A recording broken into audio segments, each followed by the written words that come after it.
వాసులకు రెడ్డి గారి చికెన్ పకోడీ అంటే సుపరిచితమే. అయినా మరోసారి మన ఛానల్ ద్వారా మీకు పరిచయం చేద్దామని ఈ రోజు వీడియో తీయడం జరిగింది. నాన్ వెజ్ ప్రియులకు ఎంతగానో సాయంత్రం వేళ బాగా నచ్చే ఆహారం అంటే రెడ్డి గారి చికెన్ పకోడీ అని చెప్పవచ్చు.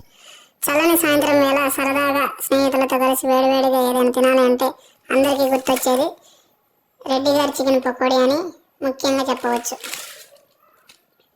అప్పటికప్పుడే వేడివేడిగా ఇచ్చే పకోడీలో అలా ఒక నిమ్మకాయ పిండుకొని రెడ్డి గారు ఇచ్చే మిరపకాయ నంచుకుంటూ తింటుంటే అమోఘం అసలు. రెడ్డి గారి దగ్గర ప్రత్యేకత ఏంటంటే పకోడీ ఎంత అడిగినా తన చేతితో ప్రేమగా అందిస్తారు.